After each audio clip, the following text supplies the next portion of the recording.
अस्सलामु अलैकुम वरहमतुल्लाहि वबरकातुहू। नाज़रीन, उम्मीद है आप सब खैर आफियत से होंगे। अल्लाह के फजल करम से ईमान के बेहतरीन दर्जों पर होंगे। नाज़रीन, आज का जो उन्वान है ये बहुत अहम मसला है, उसके बारे में बात करेंगे।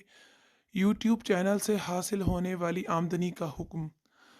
मुफ्ती साहब, चंद सवालात के जवाब मतलूब हैं। यूट्यूब पर चैनल बनाना कैसा है? नंबर दो, क्या यूट्यूब से हासिल होने वाली कमाई आमदन जायज़ है?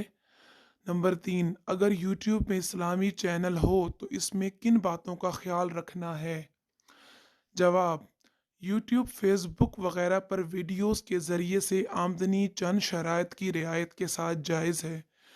पहली शर्त, वीडियोस और इस पर चलने वाले इश्तिहारात ख़वातीन की तस्वीर, म्यूज़िक और दूसरे शरई मुनकरात पर मुश्तमिल ना हो। नंबर दो, जो वीडियोस अपलोड की जाएं वो सिर्फ जायज़ और फ़ायदेमंद मालूमात पर मुश्तमिल हों। तीसरी शर्त, अगर वीडियोस में किसी कारोबार या किसी स्कीम के बारे में मालूमात फराहम की गई हो तो वो कारोबार और या स्कीम जायज़ होना चाहिए। लिहाजा अगर इन शराइत की रियायत रखी जाए तो फिर इसके ज़रिए से कमाई जायज़ है।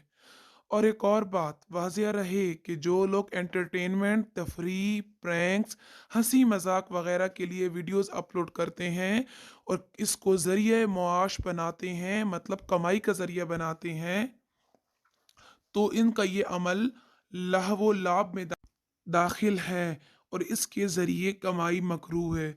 तो नाजरीन, आपने ये शराइ जो हमारी जो शरई शराइत है आपने सुन ली हैं। यूट्यूब चैनल अगर बनाएं तो इन शराइत पर मबनी बनाएं और बराह मेहरबानी इन शराइत का ख्याल रखें। जज़ाकल्लाह। चैनल को सब्सक्राइब करना ना भूलें और दीन को फैलाएं। अस्सलामु अलैकुम वरहमतुल्लाहि वबरकातुहू।